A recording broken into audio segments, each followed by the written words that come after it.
Et salut à toi les internets, nous sommes le vendredi 4 novembre, je suis Denis Verloès et je travaille pour le site Écran Mobile que tu peux voir en bas. C'est notre blog à plusieurs, à Jérôme Bouteiller et moi-même.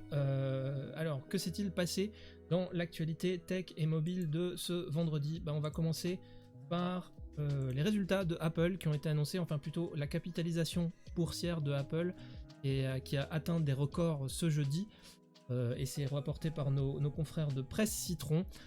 Apple était le seul géant à avoir annoncé des résultats qui tirent à peu près leur épingle du jeu, c'est-à-dire que tous ont annoncé des résultats légèrement positifs, mais Apple était la seule entreprise géante des États-Unis, des tech aux États-Unis, qui a annoncé des résultats réellement positifs malgré quelques résultats en baisse sur les dernières ventes d'iPhone. Mais ce qui est le plus affolant, épatant, époustouflant, je ne sais pas comment dire, c'est la capitalisation boursière de Apple qui a été annoncé jeudi matin, et avec 2307 milliards de dollars, Apple devient la société la plus valorisée aux États-Unis dans la tech en tout cas, et sa valorisation boursière cumule à la fois celle de Amazon, Google et Meta. De quoi acheter de jolies fleurs pour égayer la tombe de Steve Jobs, disparu déjà le 5 octobre 2011, remplacé depuis par Tim Cook, qui semble donc faire le bonheur des actionnaires. Dans un article de MarketWatch, alors là on voit rien du tout à cause de la pop-up, mais dans un article de MarketWatch on dresse le portrait boursier du bonhomme, et les chiffres, en tout cas les résultats, sont assez affolants quand on les voit en histogramme ou en petite liste. Du côté de Twitter, le Follow Friday par contre a des relents d'amertume. En effet, comme le rapporte la Tribune, les bureaux de Twitter sont restés fermés ce vendredi matin un peu partout dans le monde. Elon Musk, qui avait annoncé un plan de réforme de sa masse salariale, est passé aux actes. Par un mail qu'il a adressé jeudi soir ou jeudi dans la nuit en fonction du fuseau horaire, il a précisé que les bureaux resteraient fermés ce vendredi pour surtout protéger l'outil de travail, tandis que les salariés touchés par le plan de réforme et de licenciement ont reçu ou vont recevoir des mails leur annonçant la fin de la collaboration avec l'entreprise. En France, Damien Viel a adressé ses remerciements, on le lit dans l'article de la Tribune, a adressé ses remerciements à ses équipes, et les licenciements pourraient intervenir assez vite. D'ailleurs, c'est un article de TechCrunch en anglais qui nous montre comment s'est passé la nuit de jeudi à vendredi pour pas mal de salariés. Ils ont reçu des mails leur annonçant soit la fin de la collaboration, et certains, alors qu'ils ne l'avaient pas encore reçu, n'arrivaient plus à accéder à la messagerie d'entreprise, à leur réseau, ou même certains étaient en chemin et voyaient leur badge désactivé. J'en parlais plus tôt dans la semaine. Facebook et Meta cherchent un second souffle pour assurer les financiers. Et c'est peut-être du côté des créateurs de contenu qu'elle espère le trouver. Digital Information World revient sur les différentes annonces qui ont été faites en ce sens cette semaine par le groupe.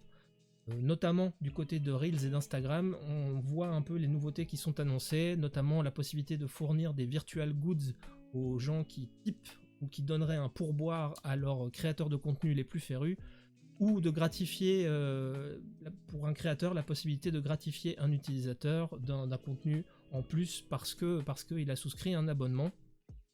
Ce sont des fonctionnalités qui ne sont pas actuellement disponibles en France, elles sont disponibles aux États-Unis, et qui rappellent néanmoins grandement les subs, les gifts qu'on peut recevoir notamment sur Twitch, les subs et les bits, voilà, je cherchais le mot. On sent que, en tout cas, Meta cherche à renouer avec le cash flow, et c'est sans doute aussi pour cette raison que le groupe piloté par Mark Zuckerberg lève le pied sur son lien avec les médias. Le groupe a annoncé mettre fin à la plupart des partenariats médias avec lesquels il avait noué par le passé. Ils sont tous appelés à disparaître au profit d'un travail effectué de mise en avant, en tout cas par des algorithmes. En France, par exemple, le groupe Le Figaro était partenaire de Facebook pour cette activité et mettait à disposition de ce service une dizaine de CDD qui étaient embauchés pour le tri d'actualité. Un article à lire d'ailleurs dans Siècle Digital que vous voyez à l'écran. Et du coup, on se demande si la solution à ces décisions capitalistes de patrons des réseaux sociaux venait finalement de Twitter. Dans un article de Comment ça marche, on nous évoque le projet qui animait Jack Dorsey avant de quitter Twitter, qui s'appelait Blue Sky. Alors Blue Sky, c'est surtout l'idée un peu farfelue de Jack Dorsey à l'époque de créer un protocole de communication qui permettrait faire interagir et interconnecter différents micro-réseaux sociaux ou différents réseaux sociaux de taille importante par un protocole de communication de texte, d'éléments, d'images, etc. qui serait interpénétrable et qui permettrait de faire interagir des réseaux sociaux qui n'ont rien à voir ensemble. Comment ça marche? Dresse le portrait de cette solution Blue Sky en quelques mots.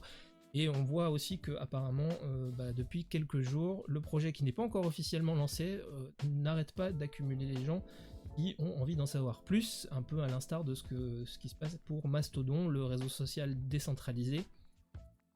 Et on pourrait imaginer d'ailleurs que tous ces réseaux sociaux soient un jour interconnectés, peut-être même Twitter d'ailleurs, avec ce projet Blue Sky dont on ne sait pas encore finalement grand chose. Alors qu'est-ce qui va se passer? On n'en sait rien. Presse Citron et Le Figaro, les deux, reviennent sur les annonces de Jean-Noël Barrot à la Paris Games Week cette semaine, en compagnie d'Isabelle Rome, ministre déléguée à l'égalité femmes-hommes. Le ministre délégué à la transition numérique a annoncé initier une réunion, ma foi ça ne mange pas de pain, une réunion entre les victimes de cyberharcèlement, les responsables de l'industrie du jeu vidéo, des responsables des plateformes de streaming et les principaux réseaux sociaux. N'en rajoutez plus, la coupe est pleine. Ce qui sortira de concret, on n'en sait rien, mais en tout cas, évidemment, des effets d'annonce du gouvernement sur ce sujet, comme précédemment sur le harcèlement scolaire avec le volet cyberharcèlement. Et si vous vous demandez ce qu'il advient aux femmes sur Twitch, si vous n'avez pas lu le thread de Magla sur Twitter, vous pouvez lire l'article de l'ADN, que je cite en lien, qui revient sur le quotidien d'une streameuse en France en 2022. Je vous conseille d'ailleurs cet article de l'ADN qui revient sur la violence et le sexisme qui ont en cours sur Twitch, mais on pourrait élargir à la plupart des réseaux sociaux. Édifiant, flippant, et d'ailleurs je suis pas parent de garçon, mais je pense qu'il y a clairement une éducation à faire, sinon à refaire de ce côté-là. Enfin, bref, pour conclure, on va terminer avec WhatsApp, une petite brève là que j'ai repérée chez Numérama qui en gros montre comment le groupe Meta essaye de transformer WhatsApp en quelque chose d'autre qu'une simple messagerie et va chercher du côté de Discord ou de Slack des fonctionnalités qui permettraient de sortir de la linéarité d'une messagerie pour le transformer en quelque chose qui serait comme des channels thématiques entre un groupe d'amis. Ainsi, on pourrait imaginer que différentes discussions, c'est ce que proposent les évolutions de WhatsApp, entre un même groupe d'amis soient rassemblées dans des fils qui apparaissent sous une espèce de grande catégorie qui soit celle des amis. En tout cas, c'est pour moi la preuve que WhatsApp cherche à sortir du simple rôle de messagerie dans un univers où ils sont challengés par des applications de type Discord, Slack, et puis peut-être un jour aussi Twitter, puisque on sait que Elon Musk a envie d'élargir les fonctionnalités de Twitter pour devenir une sorte de méta-app. Donc on sent que tous essayent de bouger un peu et de sortir de leur case.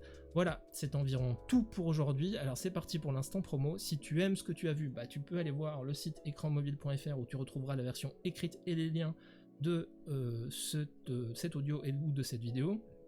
Tu peux aller suivre toute l'actualité que je mets régulièrement sur Écran Mobile FR, le fil Twitter de Écran Mobile.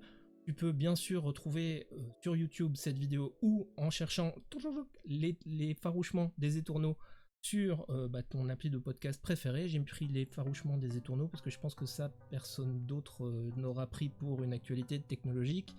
Et si jamais l'idée te traversait de soutenir notre initiative ou simplement de retrouver la plupart des liens mais triés dans des catégories thématiques et éventuellement échanger avec d'autres pros du mobile ou des médias en France, n'hésite pas à rejoindre le Discord d'Écran Mobile.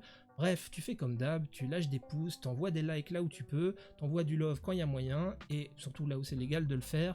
Porte-toi bien les internets, c'était Denis vers l'Ouest pour Écran Mobile, à plus.